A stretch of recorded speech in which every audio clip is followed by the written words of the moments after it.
Mi hijo heredó una campana antes de heredar un apellido. Y si digo eso, así, de golpe, suena bonito, hasta poético, pero no lo fue. Fue cruel, porque esa campana no cayó del cielo ni llegó como un milagro de cuento. Sonó el día exacto en que el pasado vino a cobrarme lo único que yo había logrado salvar de él. La paz que construí con mi hijo lejos del alfa que me rechazó. Yo me llamo Iván Marín. Fui el omega que Leandro Balcázar no quiso reconocer cuando todavía me temblaban las manos cada vez que él pronunciaba mi nombre como si fuera algo valioso. Y también fui el hombre que crió solo al niño que un día terminó convertido en el heredero de su casa.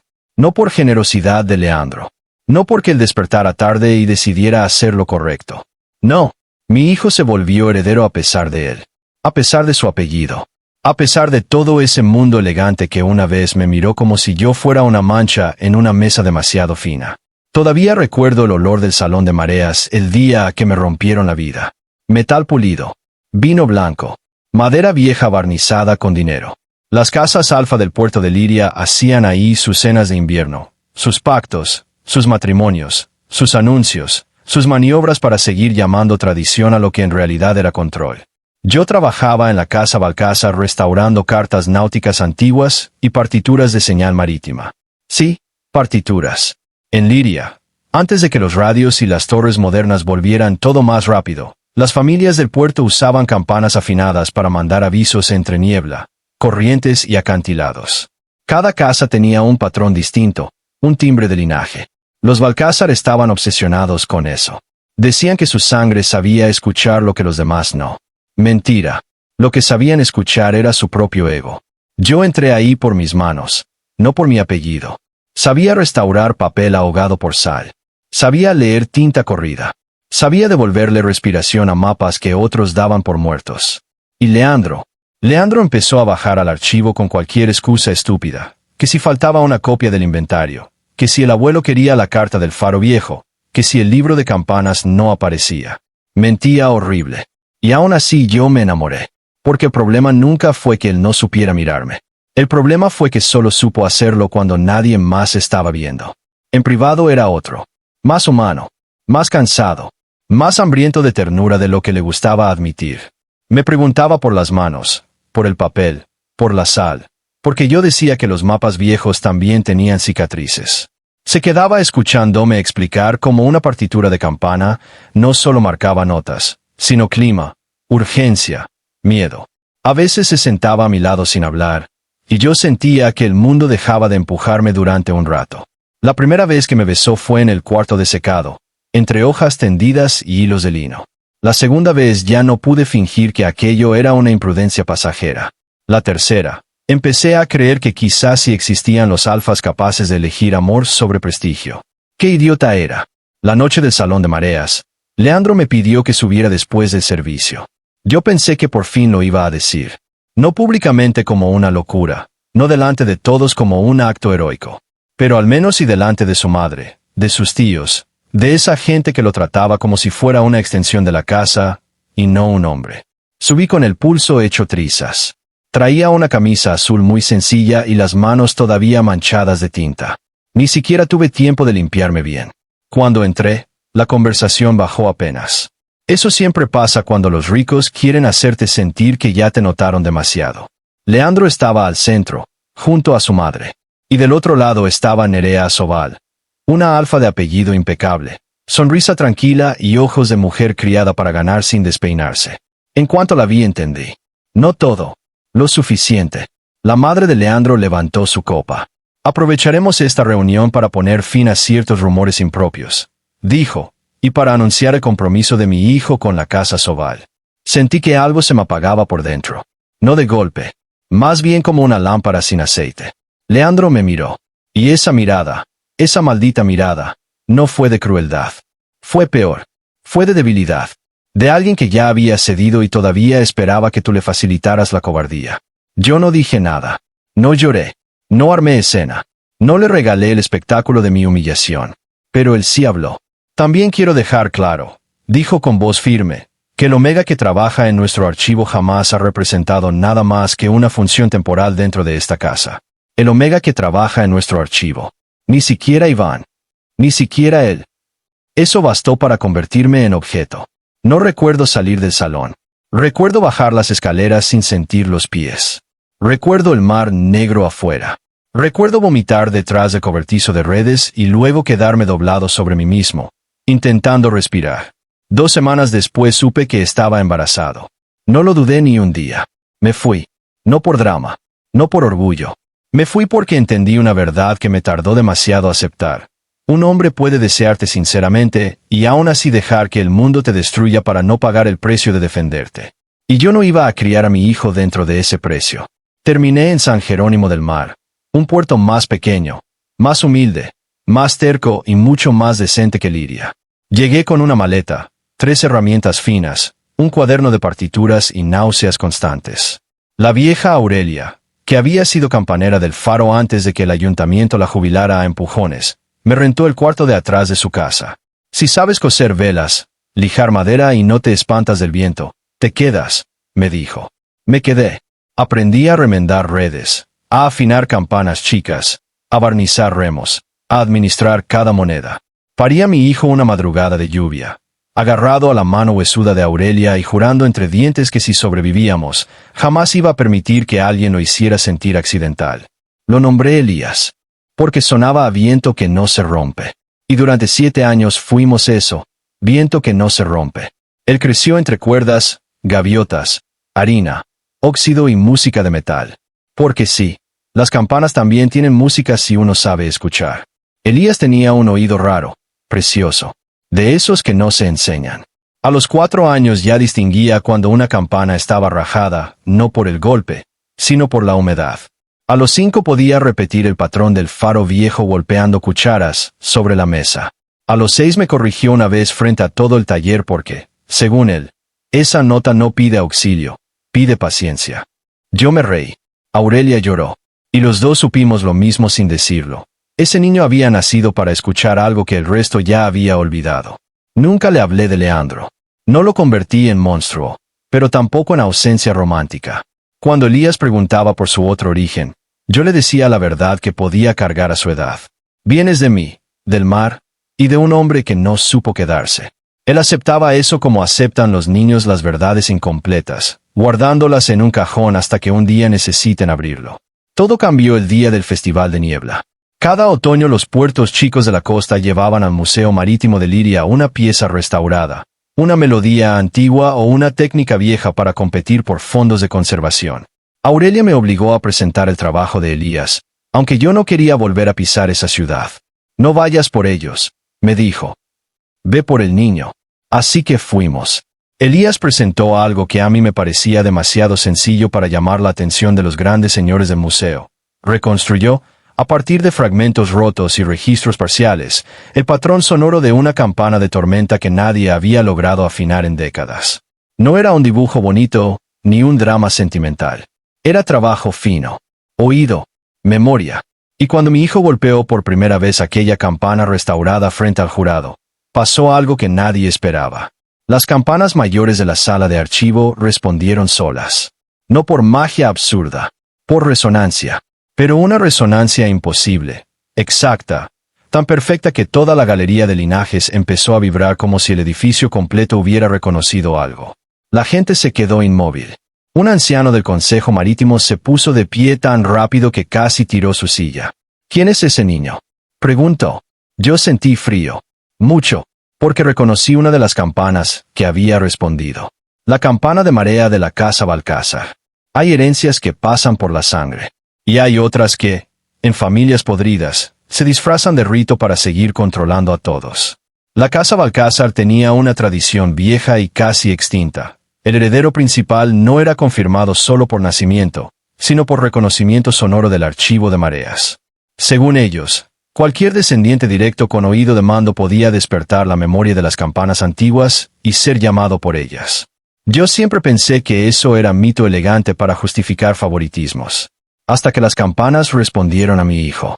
Esa misma tarde me buscaron. No Leandro. Primero vino el consejo. 3 personas. 2 betas con cara de acta notarial, y una alfa mayor que olía a privilegio viejo. El niño debe presentarse a evaluación de linaje, dijo uno de ellos. El niño debe irse conmigo a comer pan dulce y luego a dormir la siesta, contesté. La alfa mayor me observó con una calma odiosa. Entiende la magnitud. Si el menor es quien creemos, podría ser el primer heredero legítimo que responde al archivo en 2 generaciones. ¡Qué emocionante! Sigue sin ir a ninguna parte. No esperaron negativa tan directa. Se les notó. El protocolo de las casas marítimas. Me importa muy poco su protocolo. Señor Marín, esto no es una invitación informal. Me acerqué un paso. Y esto no es una negociación sobre mi hijo. No sé cuánto más habría escalado todo si en ese momento no hubiera aparecido Leandro. 7 años sin verlo. 7. Y aún así lo reconocí antes de girar por completo. Hay personas cuya presencia aprende a quedarse en el cuerpo incluso cuando tú las expulsas de tu vida. Venía sin chaqueta formal, con la corbata floja, el gesto devastado y la misma mirada oscura que una vez me hizo creer cosas terribles sobre el amor. Cuando me vio, no dijo mi nombre de inmediato, como si le faltara derecho hasta para eso. Iván. Yo sentí rabia. Y una punzada absurda de dolor viejo. No te atrevas a usar mi voz como si no hubieras sido tú quien me la quebró. Los consejeros miraron entre nosotros con hambre de escándalo. Leandro ni siquiera volteó hacia ellos. Déjenos solos. Lord Balcázar. Ahora. El tono bastó. Se fueron. Nos quedamos los dos en la sala lateral del museo, con las vitrinas llenas de brújulas antiguas y el eco de la campana todavía vibrando en las costillas. Leandro no intentó acercarse.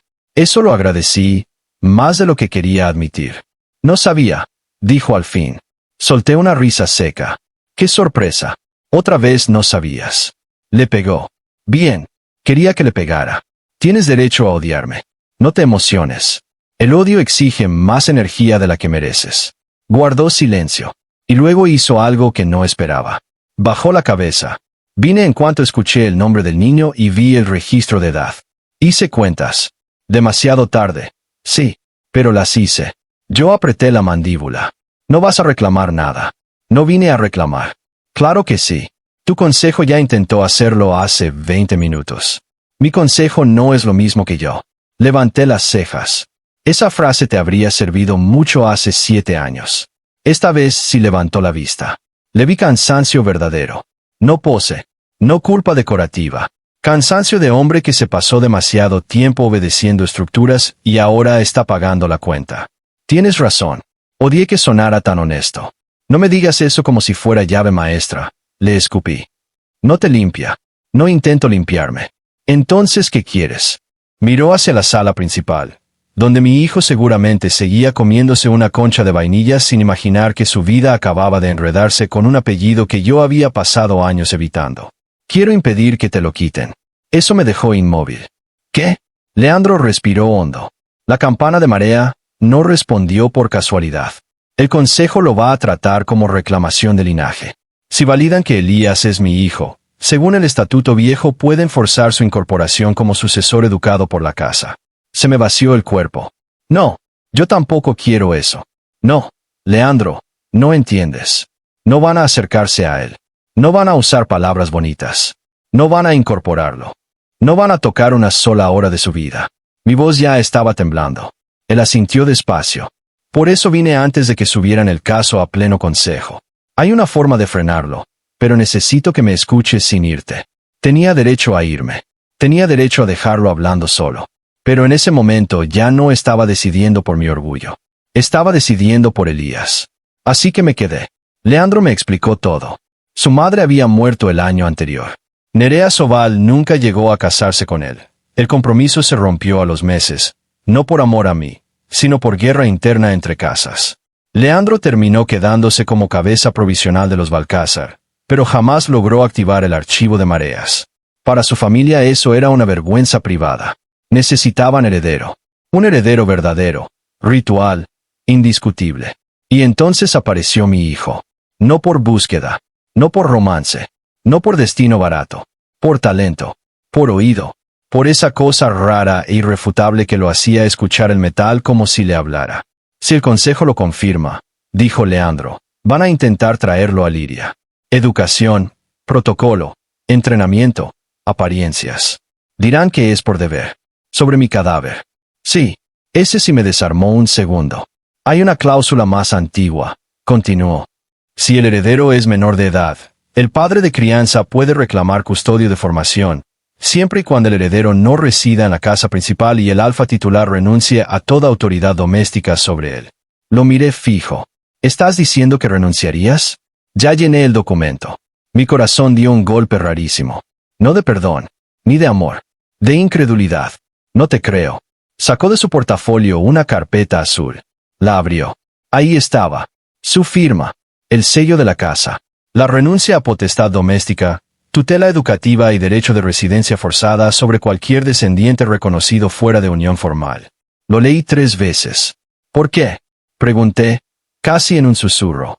Leandro me sostuvo la mirada con una tristeza insoportable. Porque la primera vez te perdí por no elegirte a tiempo.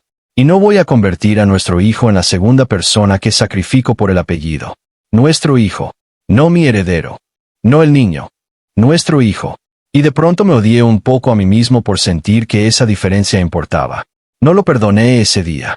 Pero sí entendí algo. Esta vez no estaba llegando como dueño del problema. Estaba llegando como alguien dispuesto a dejarse desplazar para que Elías siguiera siendo mío antes que de cualquier casa. Eso cambió todo. No lo arregló. Lo cambió. La audiencia del consejo fue 2 días después. Yo nunca había odiado tanto una mesa larga. Parecía diseñada específicamente para recordarles a los demás, quienes se sienten nacidos para juzgar. Elías iba a mi lado con ropa limpia, cabello peinado y una seriedad tan grande que me rompía el pecho. No estaba asustado. Estaba atento. Eso era peor. Los niños atentos oyen demasiado. Leandro entró después. Solo. Sin su consejo. Sin séquito. Sin la armadura de apellido perfecto. El anciano principal habló primero. El menor Elías Marín ha sido identificado como posible descendiente directo de la línea Balcázar y portador de resonancia hereditaria. Procederemos. No, dije yo. Varias cejas se levantaron. ¿Perdón? Dijo la alfa mayor. Procederán cuando entiendan que el niño no es un objeto patrimonial. Leandro no me interrumpió. El consejo insistió con pruebas, frases legales, palabras como continuidad, legado, obligación. Yo respondí con otras: crianza, estabilidad, consentimiento, salud, infancia. Y entonces le pidieron a Elías tocar la campana otra vez. Yo iba a negarme, pero mi hijo me apretó la mano. Papá, me susurró, si no la toco ellos van a seguir hablando como si yo no estuviera aquí. No sé de dónde sacó tanta claridad. Tal vez de haber sido criado lejos de salones donde a los niños los callan pronto. Lo dejé. Elías se acercó a la campana de marea. La miró mucho tiempo. Luego levantó el pequeño mazo de cuero y golpeó una sola vez. El sonido llenó la sala. No fue fuerte. Fue limpio. Tan limpio que dolía. Las vitrinas vibraron. Los papeles del consejo temblaron. Y mi hijo, en vez de sonreír orgulloso o asustarse, hizo algo inesperado. Frunció el ceño. Está mal afinada, dijo. Los consejeros se quedaron quietos. ¿Qué? La campana está triste, continuó Elías. No llama a una casa. Llama a alguien que ya no quiere volver por miedo. Sentí que el mundo se partía. Porque esa frase no venía de un libreto. No venía de mí. Venía de ese lugar extraño desde el que él escuchaba cosas que otros no podían. La alfa mayor intentó recomponerse. Eso confirma la sensibilidad del linaje. Pero Elías no había terminado. Se volvió hacia Leandro. Y preguntó, con una claridad que todavía hoy me atraviesa. ¿Tú eres el hombre que dejó que mi papá se fuera triste? No hubo aire en la sala. Ninguno. Leandro no se defendió. No dijo es complicado. No dijo yo también sufrí. No dijo ninguna de esas tonterías con las que los adultos solemos exprimir perdón de los niños. Miró a Elías a la altura, sin imponerse. Y respondió. Sí. Mi hijo lo observó varios segundos. Entonces no puedes quedarte conmigo solo porque la campana te lo ordene. Leandro tragó saliva. No. Tienes razón. Yo sentí que algo se movía dentro de la sala. No físicamente. Moralmente. Como si por un segundo esa gente hubiera quedado obligada a escuchar la versión más simple y verdadera de todo el desastre. El anciano principal trató de recuperar el control. La designación de heredero no depende de vínculos emocionales, sino de... Sí depende, interrumpió Leandro. Todos voltearon. Su voz ya no era la del hijo obediente de los Balcázar. Era otra. Más firme. Más peligrosa. Porque ustedes mismos sostienen que el archivo responde a la verdad del linaje, no solo a su sangre. Y si de verdad han leído los estatutos antiguos, entonces saben que la herencia marítima no es dominio. Es custodia. El heredero no se nombra para poseer. Se nombra para resguardar. Y ningún niño puede resguardar una casa que le arrebata primero la suya. Silencio. Yo lo miré sin moverme. Leandro sacó entonces un documento más. No era su renuncia. Era otra cosa. Presento formalmente mi abdicación como cabeza principal de Casa Balcázar y mi solicitud de reforma de tutela hereditaria. Elías Marín podrá ser inscrito como heredero de archivo únicamente si conserva residencia con su padre de crianza, formación libre fuera de la casa principal y derecho absoluto a rechazar el apellido en su mayoría de edad. La sala explotó en voces. La alfa mayor casi se puso blanca. Eso desmantela el modelo sucesorio. Entonces ya era hora, contestó él. Yo nunca lo había visto así. No fuerte en público, porque eso ya lo había sido muchas veces. No, lo vi digno. Por primera vez. No para impresionarme. Para pagar. Lo demás fue largo, feo y burocrático. Pero al final, quizá porque había demasiados testigos, quizá porque el estatuto existía de verdad, quizá porque el propio Leandro acababa de dinamitar el centro del sistema, el consejo aceptó. Elías sería reconocido. Sí, pero no como trofeo de la casa, sino como custodio futuro del archivo de mareas, bajo crianza plena conmigo, sin traslado forzoso, sin control doméstico de los Balcázar y con derecho a redefinir, llegado el tiempo, qué significaba heredar. Mi hijo no heredó un poder. Heredó una puerta que podía dejar cerrada si quería. Y eso fue lo único que me permitió respirar. Después de la audiencia, Elías salió agotado. Se quedó dormido en mi regazo durante el viaje de regreso a San Jerónimo, con la cabeza en mi pecho y una mano aferrada al dobladillo de mi camisa. Leandro nos siguió en otro auto. No insistió en subirse. No quiso compartir trayecto. No se metió a un papel que todavía no tenía ganado. Cuando llegamos a casa, Aurelia estaba en la puerta esperándonos con cara de si alguien toca mal a mi familia. Lo entierro en el patio. Leandro se quedó a varios metros. Yo acosté a Elías primero. Luego bajé. La noche olía a leña y sal. Aurelia entró discretamente, dejándonos solos en el patio. Milagro estadístico. Leandro habló sin rodeos. No voy a pedirte nada hoy. Qué considerado. Aceptó el golpe. Solo necesito decirte algo antes de irme. Me crucé de brazos. Hazlo. Respiró hondo. Te amé mal. La frase me clavó donde más dolía. No porque fuera bonita. Porque era exacta. No te amé poco. No te amé a medias. Te amé mal, repitió. Como un hombre que sentía de verdad pero seguía creyendo que podía proteger su lugar y tu corazón al mismo tiempo. Y no era cierto. Yo miré el piso un segundo. Luego a él. ¿Y qué se supone que haga con eso? No contestó enseguida. Nada, si no quieres. No te lo doy como llave. Te lo digo porque el niño merece un padre biológico que no siga escondiéndose detrás de frases vacías. Y porque tú merecías haber escuchado esto hace años. Casi me puse a llorar. Casi. Pero no quería regalarle una escena fácil. Llegaste tarde. Sí. Perdiste sus primeros pasos. Sí. Su primera fiebre, sus primeros dientes, la vez que se abrió la rodilla y me dijo que no lloraba porque las olas tampoco lloran, y aún así vuelven. Leandro cerró los ojos apenas. Apenas. Sí. Entonces entiende bien una cosa. Que él sea tu heredero no te convierte en su padre de repente. Abrió los ojos y asintió. Lo sé. No. Lo vas a saber cuando te toque construir una relación que no dependa de la campana, ni del apellido, ni de la culpa. Solo de constancia. Esta vez no dijo nada. Y su silencio fue correcto. Empezó a venir una vez por semana. No a imponerse. A presentarse. A veces traía cuadernos de mapas. A veces piezas de metal para que Elías aprendiera afinación fina. A veces solo se sentaba en el patio mientras mi hijo le contaba historias larguísimas sobre barcos inventados. Nunca llegó diciendo soy tu padre. Eso fue importante. Muy importante. Dejó que Elías encontrara su propio nombre para él. Durante meses fue señor Leandro. Luego Leandro. Mucho después, mi otro. Así, nada más. Papá, me dijo una vez mi hijo, mientras limpiábamos una campana pequeña, tú eres mi casa.